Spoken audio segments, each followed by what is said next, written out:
On February 26, 2 days before President Trump called the coronavirus outbreak the Democratic Party's new hoax, the Cleveland Clinic alerted the public that it was prepared to quickly open 1,000 additional hospital beds should the need arise. On March 4, the day Trump boasted that we have a very small number of infected people in the United States, Ohio's Republican governor, Mike DeWine, shut down a weekend fitness expo expected to draw 60,000 people a day to a Columbus convention center. There were no identified coronavirus cases in the state at the time. Now, Ohio may be realizing the benefits of early intervention in the pandemic by its government and medical community. With about 5,100 COVID-19 cases, it has fewer than a third the number of people with the novel coronavirus than in 3 comparably sized states, Michigan, Pennsylvania and Illinois. And Ohio has just a small fraction of the deaths reported in those states. The Cleveland Clinic, which eventually beefed up plans to expand from 3,200 beds to 8,000 should the worst occur, held just 150 COVID-19 patients, along with 2,000 others, this week and is preparing to scale back some facilities. It is moving to lend medical personnel to cities such as Detroit and New York hit hard by the virus. In the Cincinnati region, models now show that peak occupancy of hospital beds by COVID-19 patients may be just 10% of the predicted worst-case scenario. You've got to make these decisions early. Early means early, DeWine said in an interview this week. Every day you wait, you create a bigger problem. Sign up for our Coronavirus Updates newsletter to track the outbreak. All stories linked in the newsletter are free to access. With the pandemic still spreading and case counts rising, it's too early for certainty on whether Ohio's actions have spared it the worst of the virus's impact. Experts caution that infectious disease outbreaks never move smoothly through a population. They arise opportunistically. A party here or church service there can produce an explosion of infections that quickly puts public health officials behind the disease curve.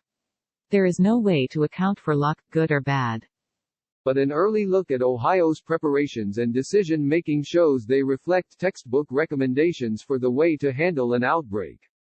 Identify it early. Plan for the worst, hope for the best. Move swiftly because disease expansion will be exponential, not linear. In the absence of testing, assume the virus is spreading through the community. Communicate with the public clearly, and keep the message consistent. It seems we have gotten ahead of it, said Tomislav Mihaljevic, chief executive of the Cleveland Clinic, one of the top medical systems in the country.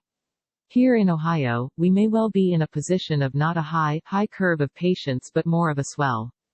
Through Thursday's report, Ohio had 5,148 positive cases and 193 deaths from COVID-19, according to the COVID Tracking Project, a small group of journalists and others amassing data from public sources. The state had performed more than 53,000 tests. In Pennsylvania, there were 16,239 cases and 309 deaths after nearly twice as many tests. Illinois has seen 15,478 cases and 462 deaths, after testing 75,000 people. Michigan, which has a smaller population than those 3 states, had 20,346 cases and 959 deaths after conducting the same number of tests as Ohio. Even neighboring Indiana, which has a little more than half of Ohio's population, has 5,943 confirmed cases and 203 deaths, despite performing only 31,000 tests. Having been through infectious disease outbreaks such as SARS and the H1N1 flu, Ohio has a well-established emergency medical response system. The state is divided into 3 regions, each clustered around major population centers in Columbus, Cleveland and Cincinnati. Planners call these zones the 3 Cs. Their CEOs met and agreed to drop their historical competition for shares of the market and collaborate on just about everything, said Richard P. Lofgren, president and CEO of the University of Cincinnati's health system. As news of the outbreak in China began to spread in early January, epidemiologists and infectious disease experts at the 3 major medical centers in those regions began to track the spread. Soon, they were modeling the potential impact in Ohio and meeting more regularly to prepare. The moment was looking at news reports coming out of Wuhan and China, said Robert Willey, chief of medical operations at Cleveland Clinic, referring to the Chinese city where the outbreak began. By January 20, the first U.S. patient, a man in Snohomish County, Washington, had emerged. March 4 was the day that defined the crisis for the state, everyone involved agrees. Columbus was scheduled to host Arnold Schwarzenegger's sports festival, known as the Arnold, a weightlifting competition and fitness expo that would have jammed 60,000 people together each day in the city's convention center. After consulting with health experts, DeWine ordered everything but the competitive weightlifting events canceled, a decision that cost the city tens of millions of dollars. Columbus Mayor Andrew Ginther, D. concurred. Without a single coronavirus case identified, DeWine's decision created controversy and backlash.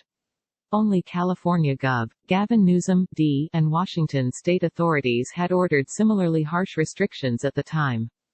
Everyone on the phone understood the implications of the decision we were making for the local economy, said Andrew Thomas, chief clinical officer for the Ohio State University Wexner Medical Center, who was part of the team that advised DeWine and is coordinating the Columbus region's response. It was a difficult decision to make. It was at the time putting us way out in front of where most communities were. In retrospect, the sports festival forced planners to confront the pandemic days, and in some cases more than a week, before other communities. DeWine would go on to close schools and businesses, and order residents to stay home, earlier than most other states. His March 12 school order was one of the first in the nation. Ohio State University, with 68,000 students on multiple campuses, went to online classes March 9 and extended it to the rest of the semester March 12. When it came down to it, we were in some ways lucky that we were asked the question early, and we answered it correctly, Thomas said. DeWine credited state residents with taking the restrictions seriously and observing them.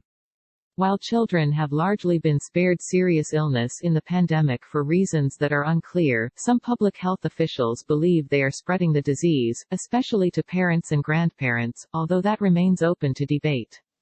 Jennifer Nuzzo, an epidemiologist at the Johns Hopkins Bloomberg School of Public Health's Center for Health Security, said in an email she is skeptical that school closures will do much in the end, although other social distancing measures clearly are having an impact.